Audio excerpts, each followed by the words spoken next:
اللہ الرحمن الرحیم۔ حضرت عائشہ رضی اللہ تعالی عنہما فرماتی ہیں کہ رسول اللہ صلی اللہ علیہ وآلہ وسلم جب سفر کا ارادہ فرماتے تھے تو ازواج مطہرات کے مابین قرعہ اندازی کرتے تھے، جس کا نام قرعہ میں نکلتا رسول اکرم صلی اللہ علیہ وآلہ وسلم اس کو اپنے ساتھ لے جاتے۔ چنانچہ یہ غزوہ میں آپ نے ہمارے درمیان قرعہ ڈالا جس میں میرا نام نکلا تو میں رسول اللہ صلی اللہ علیہ وآلہ وسلم کے ساتھ سفر پر روانہ ہوئی۔ نزول حجاب کے بعد کا یہ واقعہ ہے۔ میں ہدوج ایک خاص قسم کے پردے کو کہتے ہیں جس کو سواری کے اوپر نصب کر دیا جاتا ہے تاکہ عورت اس میں باپردہ رہے، سمیت اٹھائی جاتی اور ہدوج میں بیٹھے ہونے کی حالت میں اتاری جاتی تھی۔ ہم روانہ ہوئے حتیٰ کہ رسول اللہ صلی اللہ علیہ وآلہ وسلم اس غزوہ سے فارغ ہو کر لوٹے۔ واپسی میں ہم لوگ مدینے کے قریب تھے کہ قافلے نے پڑاؤ ڈالا۔ آخر شب میں رسول اللہ صلی اللہ علیہ وآلہ وسلم نے روانگی کا اعلان کیا۔ اعلان کرنے کا مقصد یہ تھا کہ لوگ اپنی اپنی ضرورتوں سے فارغ ہو کر تیار ہو جائیں کہ قافلہ روانہ ہونے والا ہے۔ میں اعلان سن کر اٹھی اور قضائے حاجت کے لیے چلی گئی، یہاں تک کہ میں لشکر سے کافی دور نکل گئی۔ چنانچہ جب میں اپنی ضروریات سے فارغ ہو گئی اور اپنی سواری کے پاس آئی تو میں نے اپنے سینے کو ہاتھ لگایا تو دیکھا کہ میرا شخر ظفار کے مونگو سے بنا ہوا ہار نہیں اور کہیں گر گیا ہے۔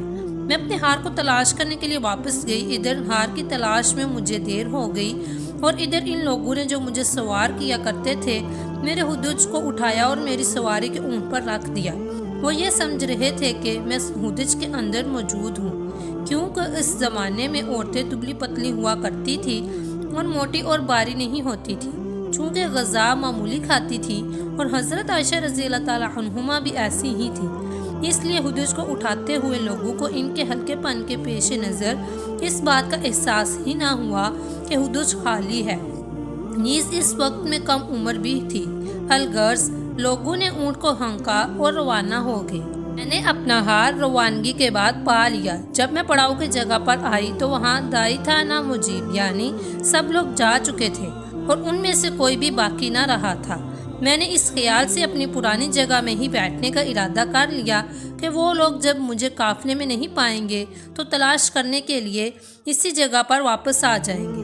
فرماتی ہے کہ میں اپنی جگہ پر ہی بیٹھی تھی کہ مجھ پر نیند کا غلبہ ہو گیا۔ رسول اللہ صلی اللہ علیہ وآلہ وسلم کے ایک صحابی صفوان ابی معطل سلمہ لشکر کے پیچھے رہا کرتے تھے تاکہ اگر لشکر سے کوئی چیز لے جائے تو وہ اٹھا لے۔ وہ صبح کے وقت جب میری جگہ کے پاس پہنچے انہوں نے ایک سوئے ہوئے انسان کی پرچھائی دیکھی۔ جب قریب آئے تو مجھے دیکھ کر پہچان گئے، کیونکہ پردے کے حکم نازل ہونے سے قبل وہ مجھے دیکھ چکے تھے۔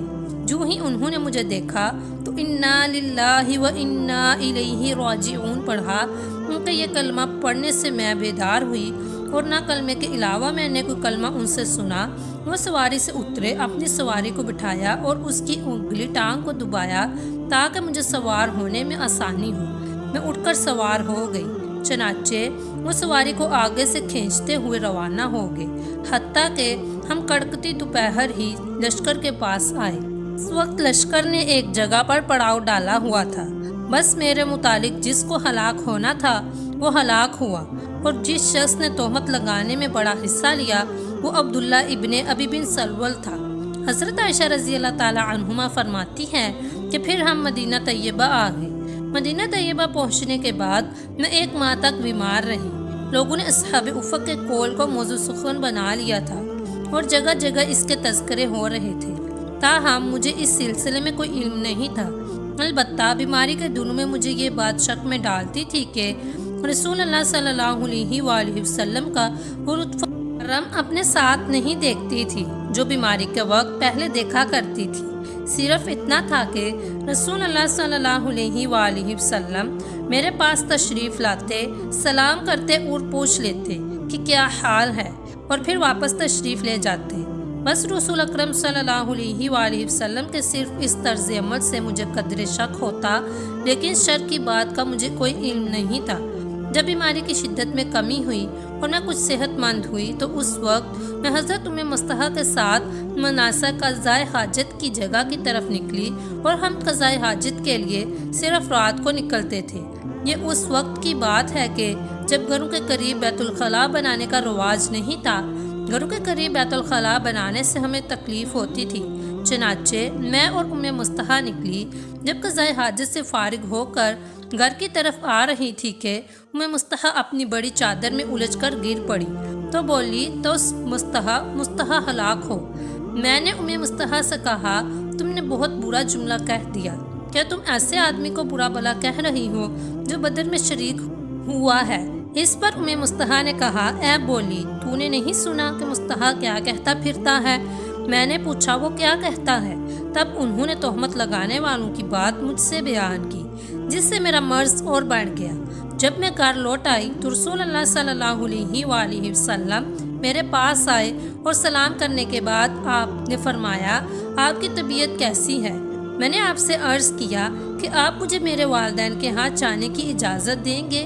میرا مقصد یہ تھا کہ اس معاملے کی تحقیق کروں۔ رسول اللہ صلی اللہ علیہ وآلہ وسلم نے مجھے اجازت دے دی، چنانچہ میں اپنے والدین کے ہاں چلی گئی۔ میں نے گھر پہنچ کر اپنے والدین سے پوچھا، اماں جی یہ لوگ کیا کہتے ہیں؟ انہوں نے کہا، بیٹی پریشان نہ ہو، بخدا بہت ہی کم ایسا ہوتا ہے کوئی خوبصورت عورت ایسے مرد کے پاس ہو جو اس سے محبت کرتا ہو اور اس عورت کی سونتنے بھی ہوں، پھر بھی اس پر عیب نہ لگتے ہوں۔ میں نے کہا، سبحان اللہ، کیا واقعی لوگ اس قسم کی باتیں کر رہے ہیں؟ چنانچہ میں اس رات صبح تک روتی رہی۔ پوری رات نہ آنسو تھمے نہ مجھے نیند آئی۔ پھر میری یہی حالت رہنے لگی، نہ آنسو تھمتا اور نہ آنکھوں میں نیند کا سرما لگتا تھا۔ باپ لطف و محبت سے سمجھاتے تھے کہ روتے روتے تمہارا کلیجہ نہ پھٹ جائے۔ ماں دلاسا دیتی رہتی تھی اور ایک بار تو غیرت سے ارادہ کیا کہ کنویں میں گر کر جان دے دوں۔ اگرچہ ام المؤمنین رضی اللہ تعالی عنہما کی عفت و عصمت اور بے گناہی مسلم تھی، تاہم شریروں کے منہ بند کرنے کے لیے تحقیق ضروری تھی۔ اس لیے رسول اکرم صلی اللہ علیہ وآلہ وسلم نے حضرت علی بن ابی طالب اور حضرت اسامہ بن زید رضی اللہ تعالی عنہ کو بلایا۔ اس وقت تک وحی رکی رہی۔ اب یہ دونوں حضرات چونکہ گھر کے آدمی تھے، اس لیے آپ نے ان دونوں حضرات سے مشورہ کیا۔ حضرت اسامہ بن زید رضی اللہ تعالی عنہ نے تو رسول اللہ صلی اللہ علیہ وآلہ وسلم کو ان کی اہلیہ کی پاک دامنی کے کہ اپنے علم کے مطابق اور اہل بیت کے بارے میں جو کچھ علم تھا انہوں نے اس کی موافق مشورہ دیا۔ چنانچہ انہوں نے عرض کیا، حضرت عائشہ آپ کی اہلیہ ہیں، ہم ان کے بارے میں صرف خیر ہی جانتے ہیں۔ گویا حضرت اسامہ کے مشورے میں آپ کی تسکین کا سامان اور حضرت عائشہ رضی اللہ تعالی عنہما کی برات کا اظہار تھا۔ البتہ حضرت علی نے آپ کو مشورہ دیتے ہوئے عرض کیا کہ یا رسول اللہ صلی اللہ علیہ وآلہ وسلم، اللہ تعالیٰ نے آپ پر کچھ تنگی نہیں فرمائی، یعنی اگر افواہوں کی بنا پر حضرت عائشہ رضی اللہ تعالی عنہما کی طرف سے دل میں کچھ تقدر طبعی ہو گیا ہو تو عورتیں اور بہت ہیں، اور آپ کی تقدر اس طرح بھی دور ہو سکتا ہے کہ آپ خادمہ سے پوچھ لیجئے، وہ آپ کو صحیح اور سچ سچ بتا دیں گی۔ چنانچہ رسول اللہ صلی اللہ علیہ وآلہ وسلم نے حضرت بریرہ رضی اللہ تعالی عنہما کو بلایا۔ حضرت بریرہ رضی اللہ تعالی عنہما جو حضرت عائشہ رضی اللہ تعالی عنہما کے پاس رہتی تھی اور ان کے حالات سے اچھی طرح واقف تھی، وہ حاضر خدمت ہوئی۔ آپ نے ان سے فرمایا کہ بریرہ، عائشہ سے متعلق کوئی ایسی چیز تو نے دیکھی جس نے تجھے شک میں ڈالا ہو؟ حضرت بریرہ رضی اللہ تعالی عنہما نے جواب دیا، قسم ہے اس ذات کی جس نے آپ کو حق کے ساتھ بھیجا ہے، میں نے ان میں کبھی کوئی ایسی چیز نہیں دیکھی جو معیوب ہو، بس اتنی سی بات دیکھی ہے کہ وہ کم سن بچی ہیں، اپنے گھر کے آٹے کو کھلا چھوڑ کر سو جاتی ہے اور بکری آ کر وہ آٹا کھا جاتی ہے، یعنی وہ اتنی سیدھی سادی ہیں، ان کی پاک دامنی اور عفت و طہارت میں کیا شک ہو سکتا ہے؟ حضور اقدس صلی اللہ علیہ وآلہ وسلم نے اسی دن عبداللہ بن ابی کے خلاف مدد طلب کرتے ہوئے برسر منبر خطاب فرمایا، یا معاشر المسلمین، کون ہے جو اس شخص کے مقابلے میں میری مدد کرے جس کی جانب سے مجھے میرے اہل خانہ کے متعلق تکلیف پہنچی ہے؟ خدا کی قسم میں اپنے اہل و عیال کے بارے میں صرف خیر کو جانتا ہوں، اور ان لوگوں نے ایک ایسے آدمی کا ذکر کیا ہے جس کے متعلق بھی میں صرف نیکی اور خیر کا علم رکھتا ہوں، اور وہ تو میرے گھر میں داخل ہی نہیں ہوئے مگر صرف میرے ساتھ۔ حضور اقدس صلی اللہ علیہ وآلہ وسلم کا یہ خطاب سن کر حضرت سعد بن معاذ کھڑے ہوئے اور کہا، یا رسول اللہ، میں آپ کی مدد کروں گا۔ اگر اس شخص کا تعلق قبیلہ اوس سے ہے تو میں اس کی گردن اڑا دوں گا، اور اگر وہ ہمارے خزرجی بھائیوں کے قبیلے سے تعلق رکھتا ہے تو آپ جو حکم بھی فرمائیں گے ہم آپ کا حکم بجا لائیں گے۔ اس پر قبیلہ خزرج کے سردار حضرت سعد بن عبادہ کھڑے ہوئے۔ اب صورتحال یہ تھی، حضرت حسان کی والدہ حضرت سعد کی چچا زاد بہن لگتی تھی، اور چونکہ حضرت حسان بھی اس تہمت میں شریک تھے، اس لیے حضرت سعد بن عبادہ سمجھے کہ حضرت سعد بن عبادہ رضی اللہ تعالیٰ عنہ نے ہم پر تعریض کی ہے۔ چنانچہ حضرت سعد بن عبادہ نے حضرت سعد بن معاذ رضی اللہ تعالیٰ عنہ سے کہا، تم نے غلط کہا ہے، باخدا نہ تم اس کو قتل کر سکتے ہو اور نہ تم اس کے قتل پر قدرت رکھتے ہو۔ اگر وہ تہمت لگانے والا تمہارے قبیلے سے ہوتا تو تم اس کا قتل ہرگز نہ چاہتے۔ تو گویا مطلب یہ ہے کہ چونکہ تہمت لگانے والے کا تعلق ہمارے قبیلے سے ہے، اس لیے تم قتل کی بات کر رہے ہو۔ اتنے میں حضرت سعد بن معاذ رضی اللہ تعالیٰ عنہ کا چچا زاد بھائی حضرت سعد بن خزیر رضی اللہ تعالیٰ عنہ اٹھ کھڑے ہوئے اور حضرت سعد بن عبادہ رضی اللہ تعالیٰ عنہ سے کہا، غلط بات تو تم نے کہی ہے، باخدا ہم اس کو ضرور قتل کریں گے۔ تم منافق ہو، تب ہی تو منافقوں کی طرف سے لڑتے ہو۔ اس کا تو کار اور باہمی چپکلش کی وجہ سے اوس اور خزرج دونوں قبیلے بھڑک اٹھے، حتیٰ کہ انہوں نے آپس میں لڑنے کا ارادہ کر لیا۔ رسول اللہ صلی اللہ علیہ وآلہ وسلم ممبر پر سے انہیں خاموش کراتے رہے حتیٰ کہ سب خاموش ہو گئے، اور آپ صلی اللہ علیہ وآلہ وسلم بھی خاموش ہو گئے۔ حضرت عائشہ رضی اللہ تعالیٰ عنہما فرماتی ہیں کہ میں اس روز بھی پورے دن روتی رہی، کسی طرح بھی نہ میرے آنسو تھمتے تھے اور نہ ہی مجھے نیند آتی تھی۔ صبح کے وقت میرے والدین میرے پاس آئے، میں 2 راتیں اور 1 دن مسلسل روتی رہی۔ اس عرصے میں نہ تو میرے آنسو بند ہوئے اور نہ نیند آئی، ایسا معلوم ہوتا تھا کہ روتے روتے میرا کلیجہ پھٹ جائے گا۔ میرے والدین میرے پاس بیٹھے تھے اور میں رو رہی تھی۔ اتنے میں ایک انصاری خاتون نے میرے پاس آنے کی اجازت طلب کی، میں نے انہیں اجازت دے دی، وہ بھی میرے پاس آ کر رونے لگی۔ ہم اسی حال میں تھے کہ رسول اللہ صلی اللہ علیہ وآلہ وسلم ہمارے پاس تشریف لائے، سلام کر کے تشریف فرما ہوئے۔ جب سے مجھ پر تہمت لگائی گئی تھی تو اس وقت سے حضور اکرم صلی اللہ علیہ وآلہ وسلم میرے پاس نہیں بیٹھے تھے۔ 1 مہینے تک حضور اکرم صلی اللہ علیہ وآلہ وسلم پر میرے سلسلے میں کوئی وحی نازل نہیں ہوئی۔ آپ نے تشریف فرمانے کے بعد کلمہ شہادت پڑھا، پھر فرمایا، اما بعد عائشہ، آپ کے بارے میں مجھے یہ بات پہنچی ہے، اگر تم بری ہو تو اللہ تعالیٰ ضرور تمہیں بری کر دے گا، اور اگر تم سے کوئی گناہ سرزد ہو گیا ہے تو اللہ تعالیٰ سے توبہ استغفار کرو، کیونکہ بندہ جب اپنے گناہ کا اعتراف کر کے توبہ کرتا ہے تو اللہ تعالیٰ اس کی توبہ قبول فرماتے ہیں۔ جب رسول اللہ صلی اللہ علیہ وآلہ وسلم نے اپنی بات پوری کی تو میرے آنسو ایسے خشک ہو گئے کہ ایک قطرہ بھی محسوس نہیں ہو رہا تھا۔ چنانچہ میں نے اپنے والد سے کہا کہ آپ کی بات کا جواب دیجیے۔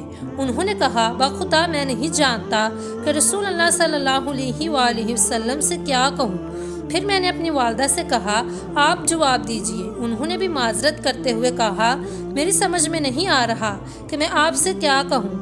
اب مجبوراً مجھے خود عرض کرنا پڑا۔ اس وقت میں ایک کمسن لڑکی تھی اور قرآن شریف بھی میں نے زیادہ نہیں پڑھا تھا۔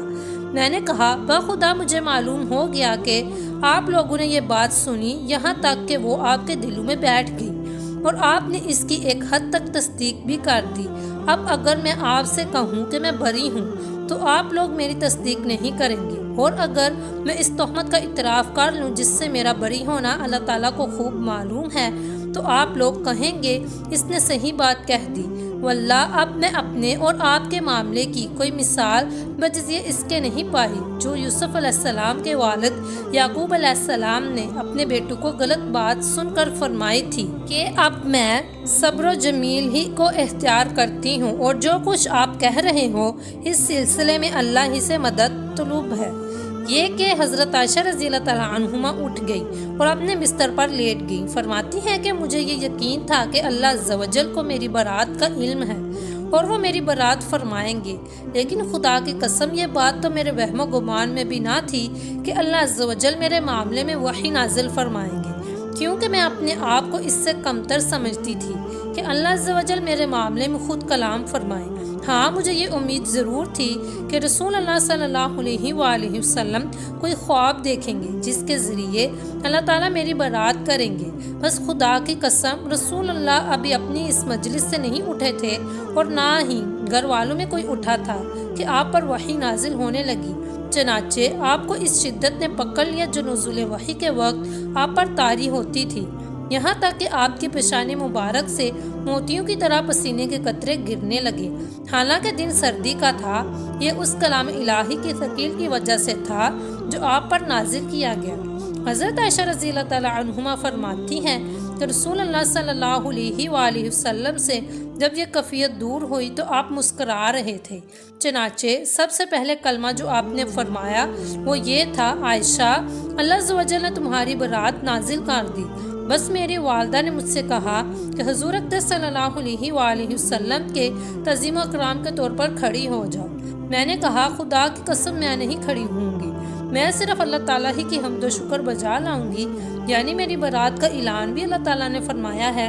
ارشاد باری تعالیٰ ہے کہ جب اللہ عز و جل نے میری برات کا اعلان ان آیات میں کر دیا تو حضرت ابوبکر صدیق رضی اللہ تعالیٰ عنہ نے کہا، جو کہ حضرت مصطفیٰ بن اساسہ پر قرابت اور ان کی غربت کی وجہ سے خرچ کیا کرتے تھے، کہ باخدا میں آئندہ مصطفیٰ پر کچھ بھی خرچ نہ کروں، کہ اس نے بھی عائشہ پر تہمت لگائی ہے۔ اس پر قرآن مجید کی یہ آیت نازل ہوئی۔ اس آیت کے نزول کے بعد حضرت ابوبکر رضی اللہ تعالیٰ عنہ نے کہا، کیوں نہیں، میری تو یہی خواہش ہے کہ اللہ تعالیٰ میری مغفرت فرمائے۔